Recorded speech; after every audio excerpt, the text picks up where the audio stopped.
thanks, Claire. And I too would like to, and thank you all for coming in this rainy days. I wish to acknowledge the Turrbal and Jagera people too, on whose land we are gathered today. And I pay my respects to elders past, present and emerging. So in comparison to all the other states and other countries, in a global international context, the Queensland women's movement was extraordinarily successful in its struggle for justice. And a forgotten story, really, and that is the campaign to introduce adult white suffrage and overturn the plural property vote. So today what I'm going to do is a quick overview of key events, issues, agents before leading into the wider discussion with Claire. So the broadest context really is women's political history in Queensland and successful social movements. So to remind you of the basics, 1824 Moreton Bay penal settlement, 200 years ago, only a very limited number of women convicts, and they all returned to Sydney when the penal settlement was closed and the land opened up to free settlers. 1859, separation from New South Wales. That's when the Legislative Assembly was set up, elected on a male plural property vote. The Legislative Council was, of course, nominated life peerage. 1860, the first Crown Lands Appropriations Act, the centrality of property and land in the formation of the colony. The immigration policy is very interesting, full of contradictions, because land grants for those who paid a full fare on ships were entitled to a selection and included wives, women. And of course, at that time, women weren't permitted to own property if they married. 1878, a local government vote for women with property. 1902, Australian Federal Parliament introduced the first act to allow women to vote and stand for white women. Another crucial detail, often overlooked, was equal pay for public servants. 1905, Queensland vote for white women. 1915, right to stand. 1962, First Nations federal vote. 1965, Queensland last state of the First Nations vote. So 4 groups of women, just to simplify looking at the women's movement, made up of philanthropists, press and writers, Women's Christian Temperance Union women and Labour movement women. And my claim is that, distinct from the other colonies, it was the Labour women who were most politically effective. They called on, the property vote, just to clarify. Pretty simple, really. White men had to own property of a certain value, pay rent a certain value, and be resident for 6 months, and the plural vote up to 72 extra votes if they owned property across different electorates. If we move on to that was a point of contention between different groups of women, which will come out. The philanthropists, you mostly will know of Mary McConnell, who arrived in 1848 before separation as a young bride. By the 1890s, she's in her 70s at the height of the suffrage movement. She's one of the most highly respected and senior white women in her role for establishment and the running of the Children's Hospital. Before she married David Cannon McConnell, he took out a huge pastoral lease, directly involved in the killing of Indigenous warriors. So Mary McConnell only lasted 5 years in this war zone. They pack up and they return to Europe, taking with them an Indigenous 7-year-old child. They return when the worst of the frontier wars are over. Just as a sideline, British historians speak of imperial feminism, and it fits this earlier generation of settler women who could collectively work together, the philanthropists. But it's not in terms of imperialism. They don't focus on the pagan heathens, rather they focus on the working poor in Queensland. And their successes and failures gave them the courage to demand more rights and the vote. So when we start looking at the histories of these organisations, these big charities, what we find is that often they're run by philanthropists who are also suffragists. Elizabeth Brentnell, of course, is the charismatic leader of the Women's Christian Temperance Union.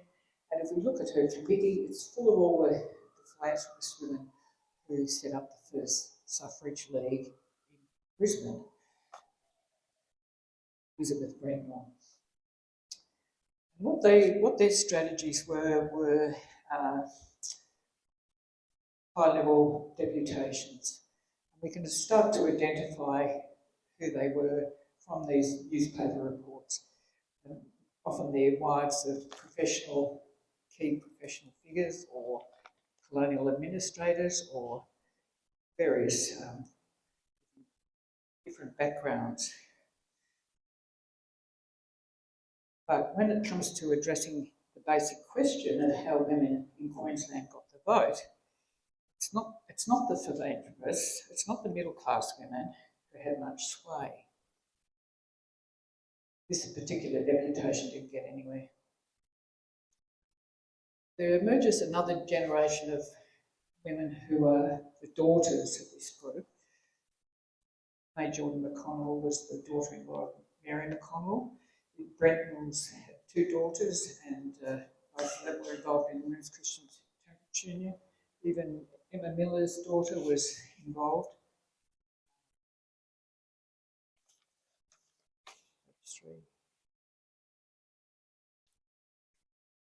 A second surprisingly large group were the journalists and writers. To take only one example, Cooper's story, very different from the McConnells.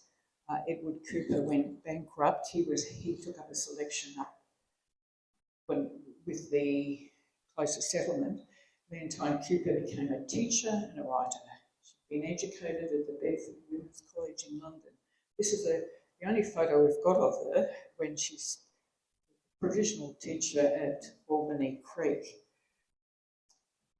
When the husband goes bankrupt, she starts working and publishes, a journalist. So Osket lists all her writings for us. Her intellectual leadership of the women's movement, primarily through her acerbic writing in the mainstream press, helped inspire the formation of the short-lived Women's Suffrage League, 1889 to 1891. So her writings and manifestos highlight the conditions underpinning the position of women, notably the working conditions. So someone like Mary McConnell argues the case for women's interests being different.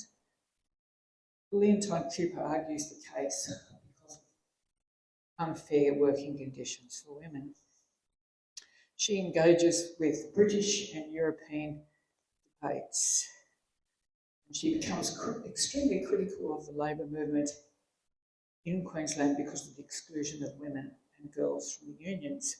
So the Suffrage League only lasts a short time. It's a combination of the distinguished community leaders, philanthropists, newspaper proprietors, leading businesswomen, and idealistic young women.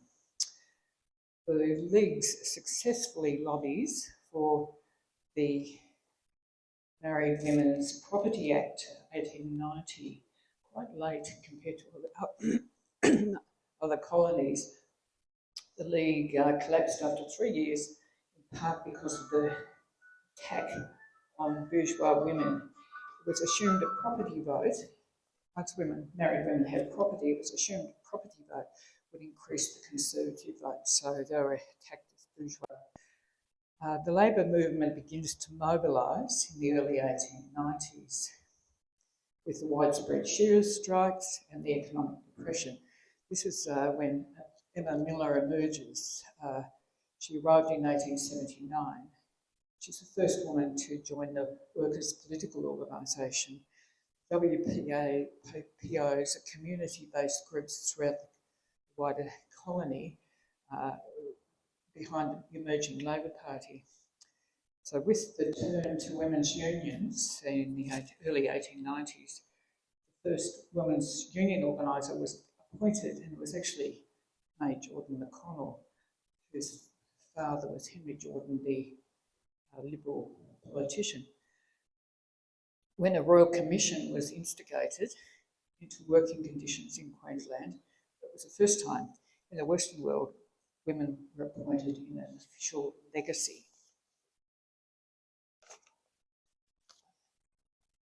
So this is the list of the different organisations. Women in Brisbane and across the colonies mobilise again when the women win the vote in New Zealand in 1893. So they have a series of public meetings in Brisbane, quite feisty, where both the Labor women and the elite philanthropists come together. So the elite women support the vote on the same conditions as men. It's called the expedient vote. They want equality with men. They don't care about class differences or economic differences. Whereas the Labor people wanted to overcome the gap between the classes as well as genders. So on the committee, Emma Miller, Mary Connell, Cooper, they're all elected into positions on the council. At the second big meeting, they have a vote and asking the men to leave. Men leave. Quietly. Quietly. What? Quietly. Why? No, quietly. The men left quietly. Quietly? It gets complicated here because we're relying on newspaper reports, and I think all the men were newspaper reporters too, and they all left as well. So, what happens afterwards? The write-up in the newspapers goes viral across all the colonies that the women in Brisbane had a cat fight, and they quote Mary McConnell, one of the senior women, Mary McGonigal, who was a Quaker, about this cat fight, and it's quite clearly wrong. She wouldn't have said such a thing. So, but it really puts the they become very wary of the media after this. And what happens is mostly the wealthy women, the elite women, we can call them maternal feminists, they all resign, they leave en masse. And some, including Leontine Cooper, the journalist, some join her because she forms the Breakaway Women's Franchise League, which is much more along the lines of the British leagues at the time. The vote on the same conditions as men, the expedient vote. And Emma Miller becomes elected as the long-term president of the Women's Equal Franchise Association. So one of her skills, Emma Miller's skills, was her capacity to draw in the younger women. This is also a photo of Florrie Collins, who is one of the very idealistic young radical women. And they actually dominate the movement and take over the leadership. So the first strategy of both WEFA, Democratic Suffragists, and Cooper's group, the Expedient Suffragists, was to circulate petitions. This is because I think that's how South Australia gets the vote in 1894, and New Zealand got the vote. The suffrage petitions have been digitised on the Queensland Parliament under the History tab, and they're searchable. So the one on the right is the Women's Equal Franchise Association calling for one vote, one woman. And the first signature is Lady Jane Sarah Lilly, the wife of Charles So the Suffrage Council consists of 12 members, 3 vice presidents, secretary, treasurer, press secretary, and all. They hold monthly meetings, present with presentations. Social events organised in the winter months included trades halls, dinners and dances, and they held fundraising cruises down the river. They went into abeyance at elections to put all their efforts into electioneering. The success of the women's suffrage campaign stemmed from Emma Miller's ability, her leadership, disciplined leadership with savvy political, social and parliamentary lobby skills, capacity to negotiate, and she's backed by the Weekly Worker, edited by William Lane. The Associated Press women, there's a new generation of young, what they call new woman journalists coming through who carry the momentum. Meanwhile, what about the role of the Women's Christian Temperance Union, formed in 1886, Queensland, 1 year after the actual temperance union, which included the men. So it was a huge worldwide movement calling for temperance. Alcohol is seen as a cause of great evil. So by the 1890s, there were 1,500 women and 1,000 honorary men in the 43 branches across the colony. And Charlotte Trundle was appointed as the Queensland Colonial Suffrage Superintendent. They had a whole series of different departments. The Women's Christian Temperance Union maintain a non-party political line. So they don't set up a separate petition in 1894, but in 1897 they have another go. That's the petition on the far side, the signature Charlotte Trundle. They only collect about half the number of signatures, and in scholarship generally across Australia and overseas, the Women's Christian Temperance Union is seen as having a key role in the campaign for the women's vote. Queensland, except in some particular active regions, they seem relatively political and effectual, but more important is the educational role in churches. So in 1902, federal vote is granted, and so fortified by the federal vote, a deputation was organised quickly to meet the state premier. And this is where you start to get the 3 different groups coming together. Miller, Trundle and Cooper are all there. To educate the women for the first federal election, the more conservative Liberal Union assisted in the formation of QUEL. QUEL is Queensland Women's Electoral League. There was some attempt to unite across class and party lines. The Democratic suffragists established the Working Women's Political Organisation to educate women. So only after Rose Scott comes up from Sydney did QUEL actually include the state franchise on its agenda. So in 1905, Arthur Morgan, the Premier of the coalition government, supported adult right suffrage rather than a property vote. Yeah, okay, go on. This is the petition, the 2 petitions prepared by the Women's Equal Franchise Association. There was one for men and one for women. It was they had a coupon that went out through the worker newspaper for people to sign and came back in the petition. This is where the question of race comes up. The male petition didn't mention race, but the women's petition was restricted to white women only. So in 1905, Arthur Morgan was under pressure from WEFA and the wider community, much more general interest in it. And WEFA kept the pressure up, pushed the bill through the upper house. He was elected on the mandate of adult suffrage. Emma Miller's, again, her contribution and her role in overturning the plural property vote through empowerment of the collective for justice and equality was key. 1905, the Labor women dissolved WEFA and turned to other work. Great.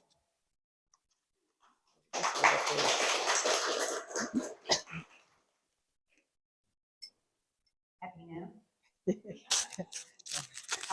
Deb was very keen that we got that overview, but then we had a couple of questions, and I've got a couple I want to ask, and then I'm going to throw it over to people because she unashamedly is much happier answering questions and getting up and reading. But Deb, the first thing is, why the book? You've done so much work in this space. Why this book and why now? Okay. So 2005 centenary of suffrage in Queensland. Jean Stewart was involved in some of that, and we had this amazing walk where different people in the walk could talk about different things. It was when the National Council of Women was just down here, and what happened was that after that, people heard about the walk and said, "Can you take us on a walk?" So each year, or not every year, but some years, I had to do a little bit more work on the buildings and the people, and beginning to be aware that really this is just a huge gap. And of course, now with Ancestry.com, we have the genealogies of women, but their political involvement we don't have, you know. So it seemed to be important. And of course, the other thing is that Queensland history is I wanted to do something that's recognised more widely, because I think it is a really important story. Hence that book. One of the things that I love about your scholarship is that you bring us stories of women that no one knew. You know, everyone knows, I think, now about Emma Miller and the extraordinary Leontine Cooper, and Deb will be writing a book on Leontine Cooper. This is a long-standing position because there's so much in this book about this extraordinary woman. But in your scholarship, you bring us names that we've never heard of and that are so limited in awareness, but you're giving us their stories. So can you just pick two, and I haven't warned her of this question, that other people may not have heard of that you'd like to share with us?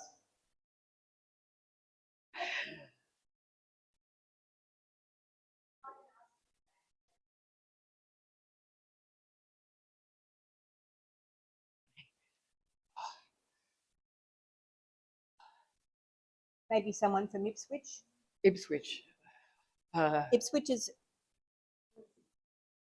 This was not only in Brisbane, and one of the things that struck me in reading your book was Ipswich kept coming up as such a dynamic place for activism and for activities, and I just think we need to hear that. Hint, hint. Okay, so Ipswich, there's a couple of people there. One was Sarah Payne. She was a Women's Christian Temperance Union organiser, and much more grounded than some of the others which were led by the churches. But the key person there is a woman called Mrs. Keith. Yes. Who we don't know much about, but she had a large family. A husband who was a speculator, so there's money in the family. She's also a proprietor of the Patriot, a newspaper. So she's a journalist and a writer. He passes away and then remarries Keith, Mr. Keith, who's a younger journalist, and becomes the secretary of the Women's Suffrage League. So somebody needs to do some work on her. So who else would you like?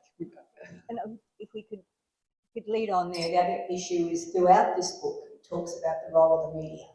And Deb must have read every newspaper that was ever published in this state. And I don't know how you did that because it was almost at the same standard as but in terms of where it is, can you give us a little bit more? Because there's a lot of stories in the book about who was involved in media, how they covered it, and exactly the impact it had. So I'm fascinated about that. Every time you get into it, there's more books to be created. You know, this is a whole study for people to study the media of the time. So most of you would have heard of Mary Hannay Fort, the poet, and she's invited by WEFA early on to come and speak. And so you think anti-suffrage she puts an anti-suffrage position. But then when you look a bit further, it's because she's the editor of the women's pages in the Queensland. That's right. So they're working with the media. The Courier Mail of the day. Yeah, and so the mainstream media doesn't do much more. It sets up women's columns in the 1890s. So there's a women's journalist there, but often that's just a social column. What happens is the Boomerang is a very interesting journal edited by James Drake, who was a pro-suffrage supporter. He later goes into Parliament and becomes a federationist. But also William Lane's a different story, but it only lasts a few years and then the worker is established. But what happens is Leontine Cooper sets up the Star, which is the suffrage journal in Queensland that we can't find anywhere. Nothing left. No, but what's happened, of course, is because of Trove, a lot of this material is now digitalised and it's very accessible. And you can read 5 different reports of the same meeting. So you're always working with different journalists' positions. And then if you start to do biographies of the journalist, you get a better understanding. So after the Star folded only 2 years, Leontine Cooper went to the Flashes. Now, you might have heard of Jane Harris, who was through the Newstead House. She owned and edited Flashes. And of course, there's a lot of society women, but it's edited by Cooper. We haven't got enough copies yet. I think there's a couple upstairs of issues, but you can tell it's Cooper. You learn to know the style. It's only she would say certain things, and so that'll be another interesting project. The media. Then, of course, what happens is at the turn of the century, Truth arrives in Brisbane. So I don't know if you know Truth, but John Norton was a scallywag, and it's a popular paper. And there's an amazing journalist who turns up, Citoyenne, and we think it's Harriet Nolan, but we're not too sure. She's always using this pseudonym, and she goes to all the meetings, and she's just absolutely outrageous what she says. You know, she's quite rude in how she describes people. But there's a new generation of new women journalists come on board, and the Truth is important. It's a popular press. Is there anything else you want? Petitions. Okay, I was going to ask Claire. So, what are the key things? You're working with the story, and it seems like the petitions, because they didn't get anywhere. Like the Labor petition went in, but it was a whole series of parliamentary processes. It was finally, when the vote came 6 months later, it was lost. They thought they had the numbers, but the Liberals, there was an independent Liberal group, but they fell apart, so they lost these people. So it just seems that their strategies are determined by their experiences. And when the Women's Christian Temperance Union put their petition in, there was no bill, there was no discussion, there was nothing. And Charlotte Trundle got so upset, she tried to resign. So it's a question about how important was the strategy of petitions. Has anyone actually gone to Parliament House and seen the petitions, the digitised ones? It is actually a stunning thing to do.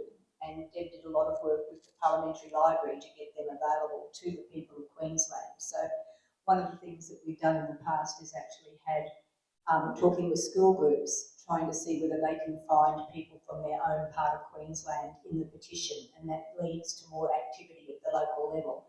And some people have found their great-grandmother's name or their great-grandfather's name. It's a really practical way. And the petition project is one of my favourites that we've been involved in. And we had a launch up at Parliament House. We don't have too many parties at Parliament House, but in terms of the launch, it was widely successful and completely across the board, where everyone's celebrating it. So what we might do, and I'm looking at time there, is open up to see whether anyone's got any questions or issues they'd like to raise. Okay, Judith was beat you by a millisecond. Judith first, and then Pam. Okay, and you can run around there and use up all those steppings. Deb, this is a bit trivial, but was Elizabeth Bretnall's daughter, she became Mrs. Ed or someone, I've forgotten. Was she a suffragette too? Okay. So weren't ever called suffragettes here, only suffragists. That's the British tradition. So both her daughters, both the Bretnalls daughters, were involved in the Women's Christian Temperance Union. So the whole organisation came under the banner of supporting suffrage. So yes, she was. I think they took up different roles in different departments. I'm not too sure where she put herself, but she was pretty important. She was in, yeah. Yeah, well, she's interesting mainly because she was the instigator of the Queensland Women's War Memorial in Anzac Square, and that's how I came to research her. But I'm fascinated with the Bretnall household, because as you know, Yes. the husband was anti-suffrage, member of Parliament. Yes. It's been fascinating dinner conversation. Yes. Yes. My name's Pam. The Aboriginal people got the vote in 1960. The question is about how that came about. Were there people who were lobbying or petitioning for that vote, or was it just? Oh no, there was The vote's never given. no, the vote's never given. So, look, the person who's done some wonderful work on that is Margaret Reid, of course, and Margaret Reid, and what happens there? What happens is it's behind the whole referendum, and this is when Udjeri Knuckle emerges, Kath Walker, and there's dedicated organisations to, first of all, white people supporting Indigenous people, and then the Indigenous people having their own meetings, and it gets very political, and they work very hard, and somehow the whole climate of opinion changes, as we know from 1960. When was the referendum made? In 1967, I think. 63. It's earlier. It's early in the 60s. Yes.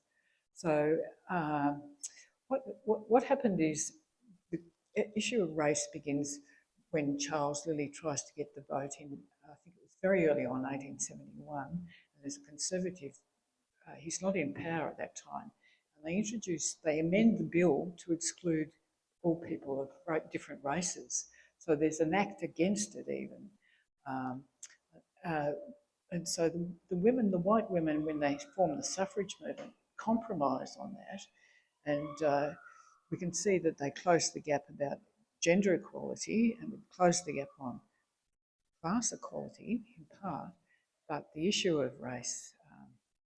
So I was explaining to Claire that there's the secondary issue of wages, and of course women only got to third, or less than half the male wage, and they were seen as taking men's jobs, and Indigenous black people were seen as undercutting white labour as well. So the whole issue is quite complicated. There's the wage differentiation, but there's also the frontier wars leading into the legacy of property rights. Any other questions or comments?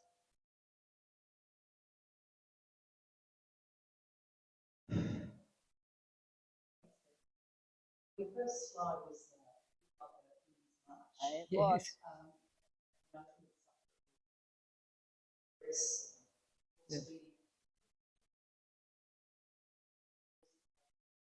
So that's the 1912 general strike when Emma Miller leads the illegal possession of the clothing factory workers' women's union.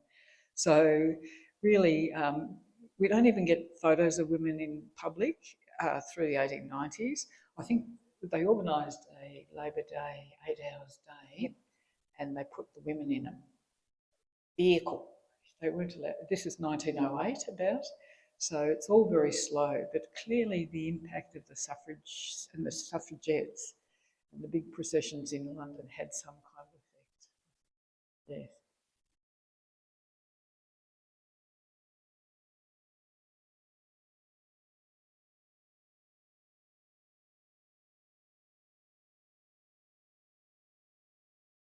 The book goes on, as you can see, and we're close to home watching for time, but one of the linkages it makes is that after the vote was achieved, some of the women maintained activism, and we've heard from Deb about the role of women in the labour movement and unions, slow but sure, and the creation of the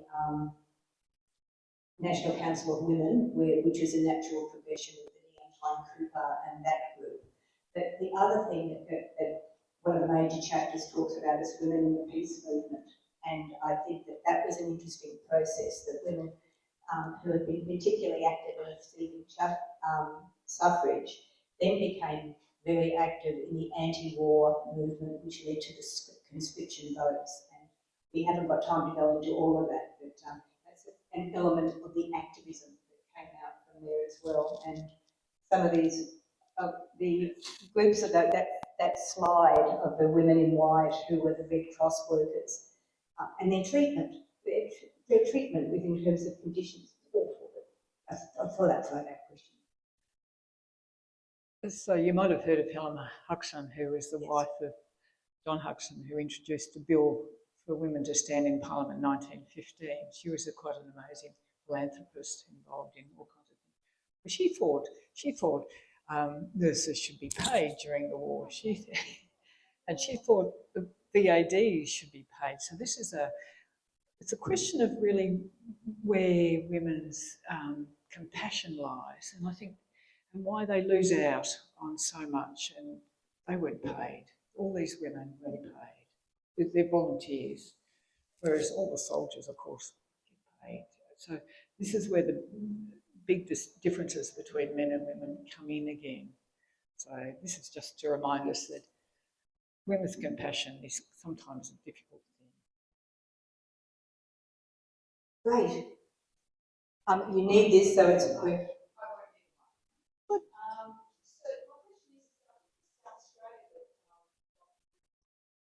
Yep. So I guess I'm curious, how many of these other states?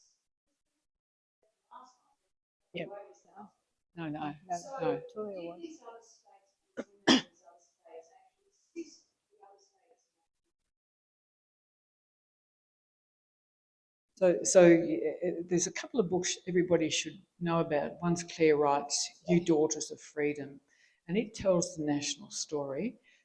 There's also Audrey Oldfield, Gift or a Struggle, and they look at the wider campaign. Now, it's very tricky to find out what Queensland women were doing for the federal vote. That's hard to find out. But apart from the Labor women getting federal members in who supported suffrage, but nationally, the networks were very strong. So Leontine Cooper writes for Louisa Lawson's Dawn, the feminist magazine, and in fact Louisa Lawson visits Brisbane. Then the Women's Christian Temperance Union have a suffrage organiser who comes and spends 8 weeks touring, and is picked up by the. So what happens is the Women's Franchise League, the expedient voters, suffrage group, they morph into a professional women's club, the Pioneer Club, and so that's often the point of call for intercolonial networks. So yes, indeed, Mary Lee comes and stirs people up. Yes. Virginia.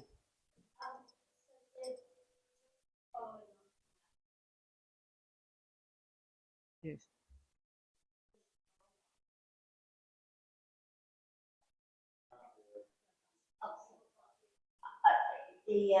I'm not quite sure about Queensland. There were many suffragists who went to England. and they made huge contributions in terms of their sophisticated political manoeuvring because they've been doing it.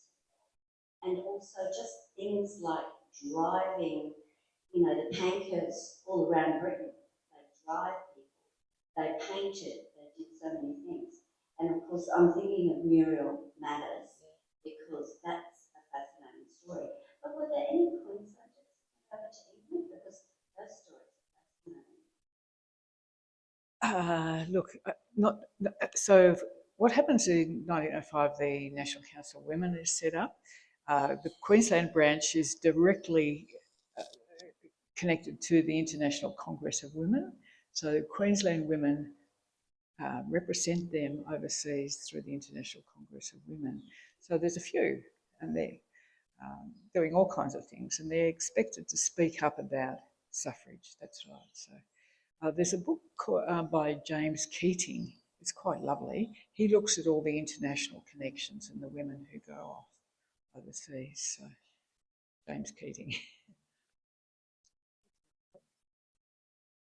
Claire Wright's book, Ye Daughters of Freedom, concentrates on some of the key women who worked in the suffragette movement in the UK, and women like the wife of the Prime Minister, Kathleen, the first Queensland Prime Minister, help me out, Labor Prime Minister, Fisher, thank you. Kathleen Fisher's hat, or a facsimile of Kathleen Fisher's hat, is in the Museum of Modern Democracy, which is Old Parliament House in Canberra. So she went and marched in the suffragette movement, marches in London.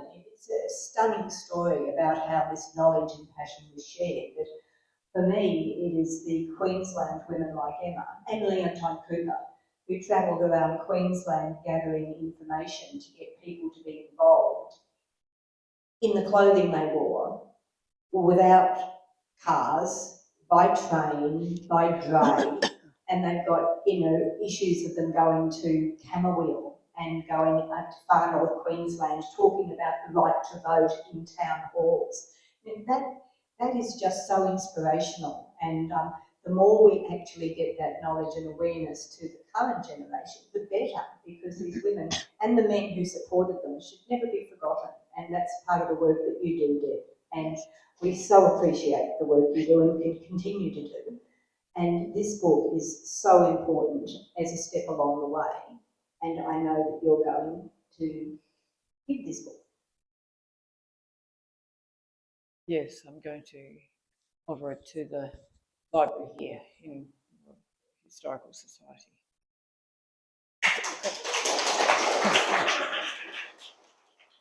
It's a hardback one, so it's a bit pricey. Yeah, hopefully next year the soft copies will be out so we can all get them. But yes.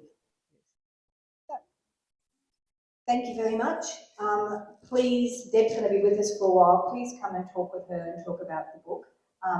This is the morning after the separation event, so the Society had a wonderful function here last night celebrating the anniversary of the separation day. So if you think about it, that date up there was yesterday in Queensland history. So we keep that history alive. So thank you for coming and joining us. I know that the newsletter's gone out, hasn't it, with the next lunchtime sessions, which the next one's going to be on Brisbane Girls Grammar School in February. So that'll be interesting as well. So enjoy the rest of the day.